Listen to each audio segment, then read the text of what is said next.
What's up guys, it's Eric with Painting Business Pro, and in this video we're going to talk about some of the future challenges you may run into as you grow your business that you may not see are going to be problems in the future. Now, this video is purely based on my own experience of some of the really big problems and challenges I've run into as I've grown my business that I didn't see coming and have been really challenging problems to solve. All right, so let's dive in. So the first one, and I'll just share from my direct experience on what I ran into and how we're solving some of these problems. So the first is financial tracking and accountability. And by the way, this is in no particular order. Okay, these are just a handful that I could think up, and these aren't all of them. All right, so financial tracking and accountability. So when I first started my company, I would, my sales reps would come into my meeting with me and they'd hand me all their booked jobs and their checks. And then my project manager would come into his meeting and he'd hand me checks, and then I'd write him checks for the contractors, and all the money flowed through me. So I had no issues with knowing where all the money was. But then I started to have other people handling money, and I was no longer doing those meetings with the sales team. My sales manager was, and I was no longer doing the meetings with the production team. My production manager was, and all of a sudden it was unreasonable for me to write every single check and track every single payment. So all of a sudden, all the money wasn't flowing through me anymore. And this has become, when you're doing, Foothills Painting will do over 5 million this year in business, and that, that money doesn't ever come through me. All right, and now that we've got a bigger company, we have, clients who are on payment plans and subcontractors on different jobs where we're maybe paying a little extra here or paying a little less here for different reasons. And so it starts to be a really big thing to manage and to make sure our actual financials and the money in the bank matches what we say is in the bank, because that's what people are getting paid on. And building a financial tracking system and accountability so that when a salesperson says, I booked all these jobs, we actually know and can confirm, yes, we actually have deposits for all those, and the deposits are the correct amount for all of those. And then a project manager says, I produced all these jobs, and we can say, yes, we collected the proper amount on all those, and we can verify it, and we've paid out, and you said you paid this to the subcontractors, and we can verify that. That's really important because our project managers get compensated on their profitability and their total production, and that there's no problems that were collected in full. Our salespeople get paid on commission, which requires a deposit. So this is really, really important stuff. And we can be talking about like little mistakes on $5 million in business could be $10,000, $15,000, $20,000. All right, so building that, and the way we've built that is with really detailed systems in our CRM and in our QuickBooks and monthly audits that are done to make sure payments aren't missing. And honestly, it's still a work in progress a little bit. We've been working on it for a year because our intention is we want to be able to grow this business as big as we want it to be and know that everything matches to the penny. All right, next is managing compliance with systems. So you've heard me talk a lot about the importance of building systems for your business. An assumption I had is if I tell people this is the system and I talk about it a bunch of times, they'll follow it. But even now, after being in this industry for 17 years and running my own painting company for the last 11 years, I'm still finding one of the biggest breakdowns we have in our company is simply people not following systems. So you've been warned. Maintaining culture with big teams. It's pretty easy to maintain a healthy culture when it's you and that guy and that guy. All right, but once you start having a bigger culture where there's a lot of conversations, a lot of issues, a lot of things happening that you're not included in, teaching people how to work with each other is super important. Because this can, bad culture can just downward spiral your company and start to make it like really not fun anymore. I think it's important that you love what you're doing. To love what you're doing, you got to love the people you're doing it with. And it's really hard to do that when there's a ton of conflict and people complaining about each other and pointing fingers and blaming and all that. So how do we train and develop our team to interact with each other in productive ways? Because there's going to be problems in business. And the default way that most people, human beings, deal with problems is blaming, unfortunately. And most of us are like, yeah, I definitely see a lot of people do that. I don't do that, but everybody else does that. No, it's something we all do. We tend to have a bias to deflect responsibility. You know, we're all trying our best in life.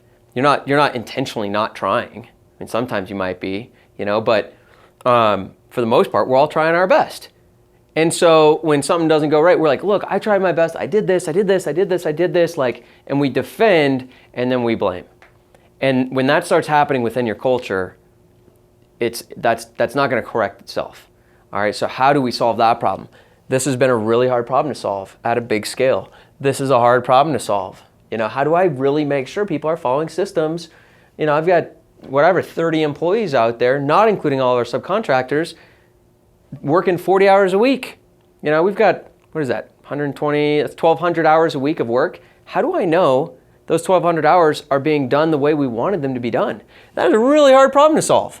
Maintaining culture is a really hard problem to solve. How do I teach people to operate that's not natural? Natural is blame.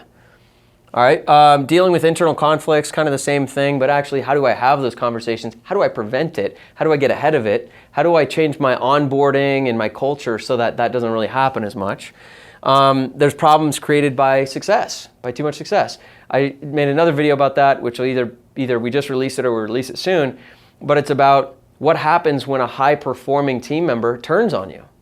Sometimes the most successful people don't get attention they want because other people are demanding your attention who aren't super successful, and resentment and entitlement and greed and selfishness starts to manifest itself with your high performers. So there's, you know, that's something I didn't realize until I lost some of my very best favorite people. I still love them, but we don't work together anymore because I didn't know that that was coming. I didn't manage it well, and it cost me dearly.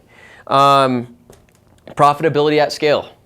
I thought I knew what my financials were going to look like when I was a $5 million company. They don't look that way.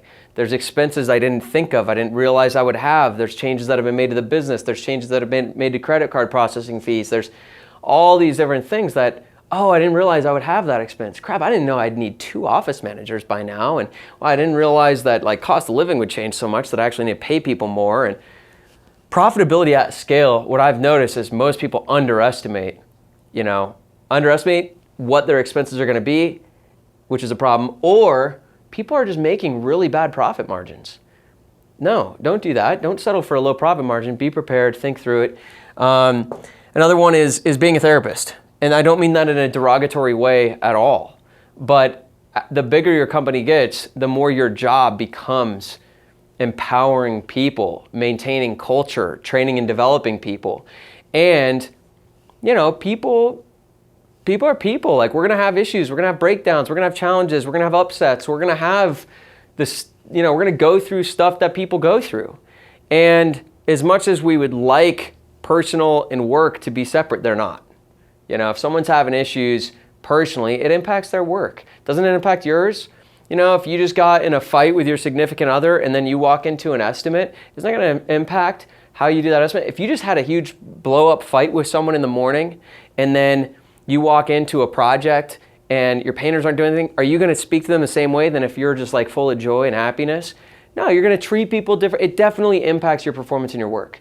And so empowering people, coaching people, helping people perform at their best all the time, how they work together. I mean, a huge part of this is dealing with conflict and empowering people and training and developing people and dealing with, a lot of that is dealing with breakdowns. You don't need to worry about people when everything's great. When you got to do stuff is when there's challenges. And that's unfortunately when it's hardest. And then the last one I put here, and again, these aren't all of them, but creating buy-in and alignment with your team about the future you're building, right? See, you're a business owner, it's your business, and you have your own goals with your business. You know what makes achieving your goal so much easier is when your team shares that goal with you.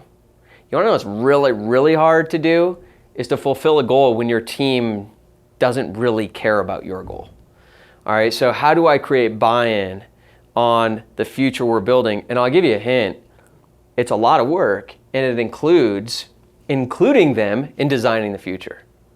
All right, so in my view, that's something that you kind of get to once you've got a team of 4 or 5, is it's time to stop everything and say, hey, now that we've gotten to here, what are we doing, guys? What do you want to do? Where do we want to take this company?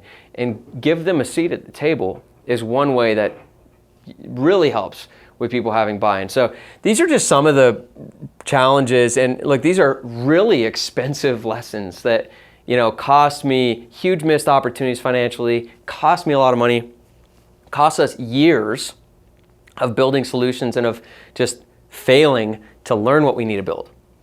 And this is a lot of the type of stuff we're going to be working on and adding to the Painting Business Pro training program. So you might want to check that out because the future, and it'll always be this way, as you build your business, there's going to be a lot of unforeseen challenges, problems, and issues that are going to arise. And that's just part of the deal. And that's why I'm such a huge proponent of learning from others, hiring coaches and consultants, and, you know, standing on the shoulders of people who came before us, because they can show us things that we can't yet see ourselves. So anyways, that's all I got for you. Hope you got something out of the video. We'll see you in the next one.